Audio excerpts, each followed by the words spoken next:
السلام علیکم ورحمۃ اللہ وبرکاتہ۔ سیرت النبی صلی اللہ علیہ وسلم کی مختصراً بات چل رہی ہیں، اور آج سیرت النبی صلی اللہ علیہ وسلم کی 7واں سبق آپ حضرات کے سامنے میں پیش کر رہا ہوں۔ اللہ تعالی ہم سب کو عمل کرنے کی توفیق نصیب فرمائے۔ پچھلے سبق میں ہم نے بتایا کہ کفار مکہ کی جو محبت تھی، یعنی نبوت سے پہلے رسول اللہ صلی اللہ علیہ وسلم سے جو محبت کرتے تھے، وہ محبت 40 سال کی عمر کے بعد جب نبوت ملی ہے آپ صلی اللہ علیہ وسلم کو، وہی مکہ کی جو محبت تھی وہ رسول اللہ صلی اللہ علیہ وسلم سے دشمنی میں بدل گئی۔ دشمنی میں کیوں بدلی یہ بھی ہم نے بتایا۔ دشمنی میں جو بدلی اس کا کارن یہ تھا کہ عرب کے اندر بت پرستی کا عام رواج تھا۔ 313 خداؤں کی پوجا پاٹ، یہ وہاں شرک، یہ ساری چیزیں وہاں تھیں۔ رسول اللہ صلی اللہ علیہ وسلم آخری نبی تھے پوری دنیا کے لیے، اور ظلم و ستم کو ختم کرنے کے لیے ہی آپ صلی اللہ علیہ وسلم دنیا میں آئے۔ تو آپ صلی اللہ علیہ وسلم نے ان سب کو، اپنے گھر پریوار والوں کو، سب کو، رشتہ داروں کو، سب کو بلایا پہاڑ کے پاس اور کہا کہ میں تم سے ایک بات کہہ رہا ہوں، کیا تم مجھے سچ جانو؟ سارے مکے والوں نے مل کر کہا کہ آپ سچ ہیں، آپ کو سچ بولتے دیکھا ہے، آپ کبھی جھوٹ نہیں بولتے، تو آپ جو کہیں گے ہم سچ مانیں گے۔ تو آپ صلی اللہ علیہ وسلم نے ان سے کہا کہ قولوا لا الہ الا اللہ، تم ایک اللہ کی عبادت کرو۔ یہ لفظ سننا تھا اور محبت دشمنی میں بدل گئی۔ یہاں تک یہ باتیں ہو چکی ہیں۔ اس کے بعد آج کے سبق جو محبت دشمنی میں بدلی ہے، دیکھو دو طریقے سے، ایک تو کسی سے دشمنی ہوتی ہے تو اس سے سائڈ میں بچ کے نکل جاتے ہیں، اس سے بات چیت نہیں کرتے، دشمنی ہے اس سے۔ بعض وقت وہ اپنی دشمنی کو نکالنے کے لیے انت تک وہ اپنی محنت کرتا ہے ظلم کرنے کی، بدلہ لینے کی۔ تو کیا کفار مکہ کی جو محبت دشمنی میں بدلی ہے وہ وہیں تک محدود ہے، یا پھر انہوں نے آگے ظلم و ستم رسول اللہ صلی اللہ علیہ وسلم اور جو ایمان لائے صحابہ ان پر کیے ہیں یا نہیں کیے؟ اس کے بارے میں آج یہاں سے بات چیت شروع ہو رہی ہے۔ تو مختصراً 7 باتیں ہیں، 7 سوال سمجھو، 7 باتیں سمجھو، انہی پر میں مختصراً روشنی ڈالتا چلوں گا۔ سب سے پہلے ملک سبا، قرآن کریم میں 19ویں پارے میں اس کا ذکر ہے۔ ایک ملک تھا، وہاں پر جب سلیمان علیہ السلام کی حکومت تھی، تو جب ان کو پتہ چلا کہ ایک عورت بھی ہے جو حکومت کر رہی ہے وہاں پر، تو انہوں نے اس کو دعوت دی۔ تو دعوت دینے کے لیے اس عورت نے اس ملک کی جو بادشاہی تھی، اس نے حضرت سلیمان علیہ السلام کو آزمانے کے لیے ان کے پاس کچھ تحفے بھیجے، سونے چاندی ہیرے جواہرات کے، اور بھیجے اس لیے تھے کہ میں یہ دیکھنا چاہتی ہوں اگر یہ دنیا کا بادشاہ ہے تو ان سے مان جائے گا، اور اگر دنیا کا بادشاہ نہیں ہے تو یہ ان سے نہیں مانے گا۔ اب یہ کہیں گے کہ آپ یہ بات آپ نے کہاں سے چلا دی؟ بات تو وہاں تھی۔ ہاں، یہ بات بھی وہیں سے جڑی ہوئی ہے جہاں سے محبت دشمنی میں بدلی ہے، اور دشمنی میں جب بدلی ہے تو وہاں سے دشمنی جب شروع ہوئی ہے تو یہیں سے اسٹارٹنگ ہے۔ رسول اللہ صلی اللہ علیہ وسلم لوگوں کو دین کی دعوت دیتے تھے، لوگوں کو سمجھاتے تھے کہ صرف اس دنیا کا نظام کو چلانے والا ایک اللہ ہے، وہی ہوا چلاتا ہے، وہی بارش برساتا ہے، وہی موت دیتا ہے، وہی زندگی دیتا ہے، وہی شفا دیتا ہے، ایک اللہ۔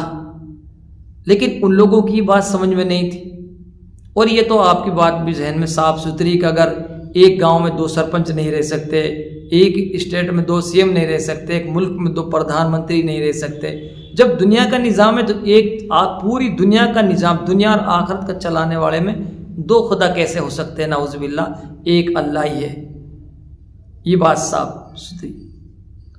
تو جب رسول اللہ صلی اللہ علیہ وسلم نے دین کی دعوت دی ان کو، تو انہوں نے اس کو روکنے کے لیے سب سے پہلا ایک قدم اٹھایا کہ ان کو ہم لالچ دیں۔ انہوں نے کہا کہ آپ پیسے چاہتے ہیں تو ہم پیسے دے دیں گے، آپ لڑکی چاہتے ہیں تو عرب کی سب سے خوبصورت لڑکی آپ کو دے دیں گے، اور اگر آپ حکومت چاہتے ہیں تو آپ ان سب مکہ پر آپ کی حکومت ہے۔ یعنی کیا مطلب تھا کہ وہ آپ صلی اللہ علیہ وسلم کو دین کی دعوت سے روکنا چاہ رہے تھے، ان کو لالچ دے رہے تھے۔ رسول اللہ صلی اللہ علیہ وسلم نے ان سے کیا کہا؟ ایک ہاتھ پہ چاند ایک ہاتھ پہ سورج لا کے رکھ دو، میں تب بھی اپنے مشن سے ہپی چٹنے والا نہیں ہوں۔ اور مشن کیا تھا؟ اللہ کی وحدانیت، دین کو دنیا کے اندر عام کرنا۔ تو یہ انہوں نے انتھک کوشش کی ہے۔ دوسرا میں جو بات کروں گا کہ قرآن مجید جب وحی نازل ہوتی تھی تو قرآن مجید کے آواز کو دبانے کے لیے کفار مکہ دوسرا ظلم یہ انہوں نے شروع کیا کہ جہاں قرآن کریم کی تعلیم ہوتی تھی تو وہ قرآن کی آواز کو دبانے کے لیے وہ بچوں سے شور مچواتے تھے، تالیاں پیٹتے تھے، بچے شور مچاتے تھے۔ دوسرا راستہ یہ بھی تھا کہ ان ڈھولک ڈھپڑی ڈھولک وغیرہ وہ بھی بجاتے تھے، وہ موسیقی بجاتے تھے، ناچ گانا بھی وہ سسٹم ایسا تھا ان کا، تو وہ بھی وہ کرتے تھے۔ کیوں؟ تاکہ اس قرآن کی آواز یہی دب جائے اور قرآن کی آواز دوسرے لوگوں تک نہ جائے۔ کیوں کر رہے تھے یہ؟ اس لیے کر رہے تھے کہ جو قرآن کی آواز کو سنتا تھا وہ دین کی طرف کھنچ کے چلا آتا تھا۔ تو انہوں نے جب ان کے ذہنوں میں بات آئی کہ اس قرآن کے اندر یہ قصے کہانیاں ہیں، موسیٰ کی، ابراہیم کی، فرعون کی، ان کی بہت سارے واقعات قرآن میں قصے کہانی ہیں، اور یہ ان کو سناتا ہے، جب یہ سنتے ہیں تو پھر یہ ایمان کے اندر آتے ہیں۔ یہ ان کے ذہنوں میں تھا کفار مکہ کے، اس لیے وہ کوشش کر رہے تھے کہ قرآن کی آواز دوسرے لوگوں کے کانوں میں تک نہ جائے۔ اور قرآن کریم کی وہ تاثیر تھی کہ جو اس کو سنتا تھا، جس کے کانوں تک جس قرآن کی آواز جاتی تھی تو وہ وہاں کھنچ کر مذہب اسلام کے اندر، دین ایمان کے اندر آ جاتا تھا۔ تو قرآن کو آواز کو دبانے کے لیے ان لوگوں نے یہ کیا کہ یعنی گانا بجانا، آوازیں، بچوں کی شور شرابہ، یہ وہ کرنے لگے۔ ڈھولک جو بجاتے تھے، اب ڈھولک کو عربی زبان میں، تیسری بات کہ ڈھولک کو عربی زبان میں کوبا کہتے ہیں، کوبا۔ یہاں سے اسی جو ڈھولک ڈھپڑی کے اوپر ایک بات آئی، رسول اللہ صلی اللہ علیہ وسلم نے یوں کہا، قیامت کے قریب چار حرام چیزوں کو حلال سمجھنے لگیں گے۔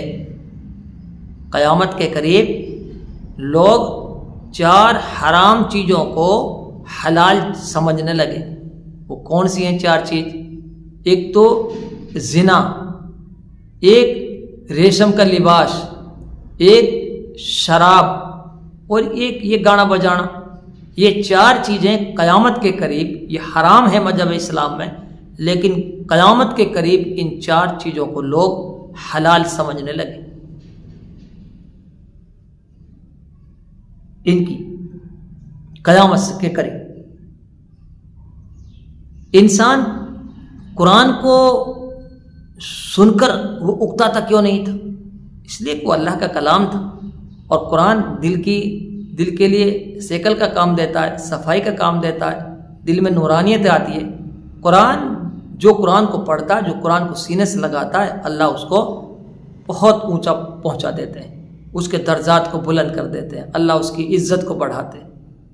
اس لیے آج ہمارے گھروں کے اندر یہ ماحول ہے کہ مغرب کے بعد، پہلے زمانے میں مغرب کے وقت میں اگر کوئی گانا وغیرہ چلتے تھے تو سب کہتے کہ نہیں، مغرب کا ٹائم سب بند کرتے تھے، برا سمجھتے تھے، فجر کے وقت میں بھی برا سمجھتے تھے۔ لیکن اب ہمارے گھروں میں مغرب کے بعد آپ جاؤ گے تو بھی موبائل گانے بجانے کی آواز موبائلوں سے آتی ہے، فجر کے بعد دیکھو گے تب بھی گانے بجانے کی، پوری رات موبائلوں میں گانے بجانے کی آوازیں آتی ہیں۔ یہ ہماری بربادی کے کارن ہیں۔ ہمارا ہونا تو یہ چاہیے تھا کہ قرآن، ہماری مغرب کی نماز کے بعد قرآن کی آواز آنی چاہیے، سورہ واقعہ کی تلاوت مغرب کے بعد، فجر کی نماز کے بعد سورہ یاسین کی تلاوت، اس کی آواز ہمارے گھروں سے آنی چاہیے. چاہے کام کم کر لیں لیکن ہم اپنی بچوں سے کہیں کہ مغرب کے بعد سورہ واقعہ کی تلاوت اور فجر کے بعد سورہ یاسین کی تلاوت. جو مرد حضرات ہیں چاہے مستورات ہیں، عشاء کی نماز کے بعد سورہ ملک کی تلاوت کریں، جمعہ کے دن سورہ کہف کی تلاوت کریں. یہ قرآن ہمارے دنیا کی سب سے نایاب کتاب، یہ اللہ کا کلام ہے، اللہ کے زبان سے نکلا ہوا اللہ کے کلام. ہم ان کو اپنے سینے سے لگائیں. ہم اپنے سینوں سے لگائیں گے تو ہماری دنیا اور آخرت یہ دونوں بن جائے گی. تو قرآن گانا سنو گے آپ، ایک سن لو، دو سن لو، اگتا جاؤ گے آپ. کچھ بھی آپ کرو گے اگتا جاؤ گے. لیکن میرے رب کا کلام قرآن شریف جتنا پڑھو گے اتنا ہی مزہ آتا جائے گا، ٹیسٹ آتا جائے گا. پڑھتے جائیے لیکن قرآن سے کبھی انسان اگتاتا نہیں. تو چھٹا سوال، کفار کے 5 مظالم ایسے بتائیے کہ جو کفار نے کی. اور ایک 5 نہیں، بہت سارے مظالم کفار نے کی. وہی ایک بات رہ گئی تھی جب انہوں نے رسول اللہ صلی اللہ علیہ وسلم کے لیے انہوں نے دین کی دعوت سے روکنے کے لیے کیا، تو وہاں انہوں نے 3 سال کا بائیکاٹ بھی کیا تھا. جب آپ صلی اللہ علیہ وسلم دین سے منع نہیں ہو رہے تھے، رکے نہیں، تو پھر انہوں نے 3 سال کا، وہ صحابہ جو ایمان لائے وہ اور آپ صلی اللہ علیہ وسلم سے 3 سال کے لیے ان سے بائیکاٹ کر لیا. بائیکاٹ کا کیا مطلب تھا؟ یعنی وہ گھاٹی میں چلے گئے اور ان سے کوئی بستی کا کوئی بات نہیں کرتا، کوئی چیز ان کے لیے نہیں دیتا، کوئی ان کی مدد نہیں کرتا. وہیں پتا وغیرہ کھا کے اپنی زندگی انہوں نے 3 سال تک کا وقت انہوں نے گزارا ہے. تو یہ بھی ایک انہوں نے ظلم کیا. کیا ظلم نہیں کیے؟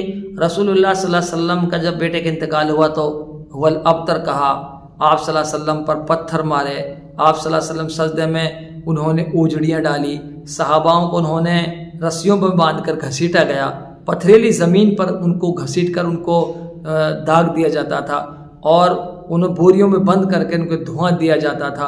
اور ایک دردناک واقعہ جو میں ایک حضرت سمیہ جو اسلام کی سب سے پہلے جو عورت جو اسلام کے اندر آئی، ایک بوڑھی عورت تھی بالکل، اور وہ اسلام کے اندر آ گئی. ان کے گھر والوں نے ان کو روکنے کی پوری کوشش کی کہ اسلام سے ہٹ جائیں، ایمان سے ہٹ جائیں، لیکن انہوں نے اسلام سے ہٹی نہیں اور اسلام پہ جم گئی، اپنے ایمان و یقین پر جم گئی. پھر کیا ہوا ان کی سزا؟ ان کے لیے انہوں نے کیا ظلم کہ ان کو پکڑ کر، بوڑھی عورت کو پکڑ کر ایک پیر کو ایک اونٹ میں باندھا، دوسرے پیر کو دوسرے اونٹ میں، اور اونٹوں کو دوڑایا. اور ابو جہل ملعون نے انہوں نے شرمگاہ میں برچھا مارا. اسلام کے اندر سب سے پہلے ایک خاتون جس نے اسلام کے لیے اپنی جان کو قربان کیا. آئیے ہم تک جو دین آیا یہ ایسے نہیں آیا، یہ بہت قربانیوں سے دین آیا ہے. ہم اس کی قدر کریں. اپنی مساجدوں میں، اپنے علاقوں میں جہاں جوڑ ہو رہے ہیں، جماعتیں جا رہی ہیں، جوڑ ہیں، مکتب ہیں، مدارس ہیں، مسجدیں ہیں، اپنے علماؤں کی ہم قدر کریں، ان سے دین سیکھیں. ہم یہ دین بہت قربانیوں سے آیا ہے. آج ہم اس دین کو ایسے ہی ہم برباد کریں، آنے والی نسل وہ بھی کہیں سے کہیں جا رہی، تو ہمیں ایک دوسرے کی سب کو فکر کرنی چاہیے اور دین کی محنت کرنی چاہیے. تو یہ مختصر 7 باتیں جو میں نے آپ بتائی، یہ 7واں سبق ہے. اللہ تعالی ہم سب کو عمل کرنے کی توفیق نصیب فرمائے. انشاءاللہ پھر ہوگی آپ سے 8واں سبق کے ساتھ آپ سے